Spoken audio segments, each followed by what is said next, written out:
Hey guys, it's a new week. It's Sunday. I had a good long weekend. I did, well, let me back up. I finally got my new bike. Super stoked about it. I think in the previous videos I showed the Specialized Shiv that I was planning on riding that was loaned to me from a friend. I had decided against that, and I'll tell you why. They have changed the Ironman course a little bit. Sort of the same roads, it's just I don't go as far north now, and it's a 2-loop course, and I think it's around 1,000 feet extra of elevation, which over 100 miles isn't that much, but it's enough. And because I've never rode a time trial bike or a Shiv, I've ridden it a couple times, and I'm just not that comfortable on it. It's definitely not made for climbing. If those who watch bike racing, if you watch the tour last year, or really 2 years ago, when Pogue beat Roglic, however you say his name, watched that final time trial, a lot of those guys raced on their TT bikes. When they got to the climb, they switched bikes to a regular road bike from a TT bike, because those bikes are not made to climb. The positioning is way different. It's a lot more dangerous. In addition to climbing, descending is not very safe on them. You just don't have the bike handling. They're way more twitchy.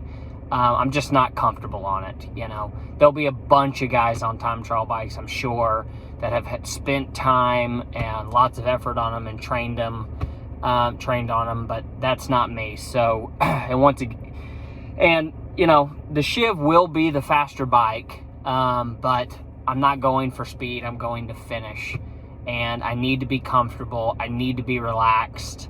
The big goal for me is to be as relaxed and calm on the bike as possible, because that will be my strongest event, but I need to save my legs for the run, because that'll be my weakest event. So I've made the decision to go with my road bike. I have got a new bike, and sold my Roubaix and got a new tarmac, and rode it for the first time yesterday, and it is everything I wanted. Thanks T-Town Bikes, thanks Specialized. It's a dream machine. It's crazy, just the little differences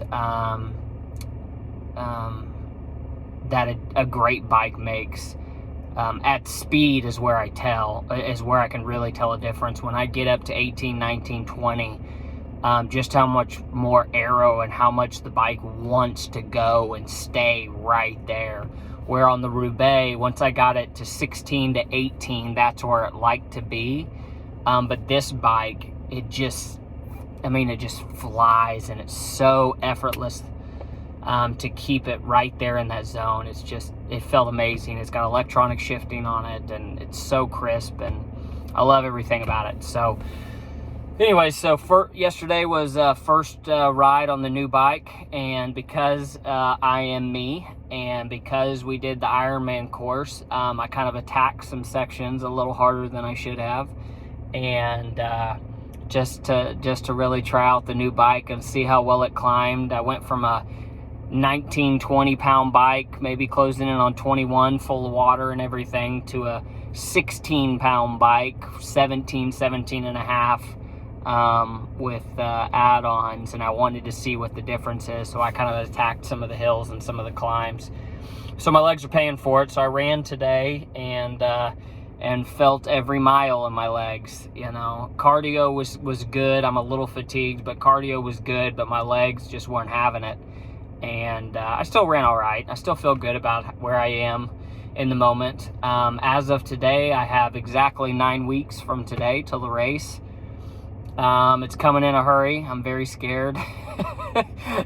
I'm getting real nervous already, but I'm staying calm. I'm sticking with my training.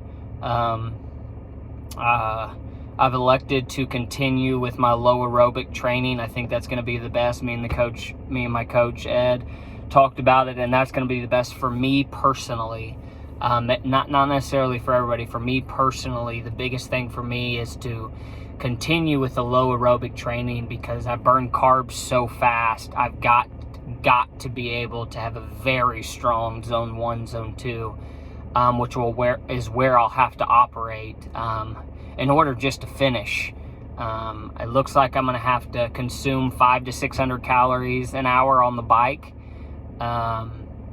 with, I can't remember, maybe 30 or 40 grams of carbs or something like that. I'll have to look at the sheet again. But it's a lot on the bike because I burn it so fast when I get to the run.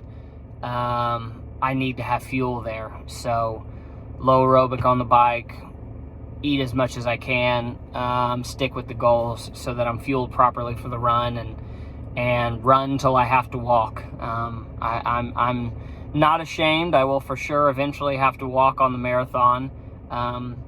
My goal is to not have to continue to walk, but I want to get a good distance till I have to take a break. I mean, I'd like to not have to walk any of it, but I'm prepared mentally to just have to take a break. So anyways, I think that's it for this week. We got 9 weeks left. Swims, I feel amazing in the water. I did a hard 800 meter interval this week, and I did it in 145 pace and then I followed it with a 500 at a 150 pace, and then with another 500 at a 155 pace. So I'm very comfortable. Oh, big news. I can't believe I haven't talked about this. Big news. This week I started my first intensity training. So I'm still doing low aerobic everything, but I'm mixing in some intervals, and I did my first bike interval workout this week since last year, really, when I got sick in December and had to take almost 5-6 weeks off. When I came back and I did the testing, and we learned that I burned so hot and fast, and I had to start this low intensity training. I have done zero intensity at all. I've not done any intervals, any hard runs. It's all low and slow. So I did my first one this week, and it was huge. I sent it to my coach, and his response was, OMG, you have zones. So I have zones now, people. That is incredible. I mean, last year I had zone 1 and zone 3-4. That's it. I had no zone 2. I had no zone between 2 and 3. I had barely moving, tempo, and red line. That's all I had. I had no endurance zones. So what the graphs show with the intervals is my heart rate and power went up, and then it came right back down in a hurry, and then went up, and then right back down in a hurry, which is what I'm did this whole thing for, all the low intensity. So it's a huge milestone. I have zones now, people, and it's really great. It's kind of funny to say it out loud as striving to be an endurance athlete, and I'm excited that I finally have heart rate and power zones, and I'm super excited. So anyways, that's it for this week. If you didn't see it, we have t-shirts. It is not a fundraiser. It doesn't go to anything. It's really just for my mom and anybody else who wants a t-shirt. They're bright yellow. It says Team Steve-O. Shoot me a message if you didn't see it, if you want one. It's a link. You buy it straight from Mythic here in Tulsa and ship it to your house. I'm not making any money. I think they're $20 a piece. If you want one, great. If you don't, no worries. Yeah, cool. Thanks, guys. Bye.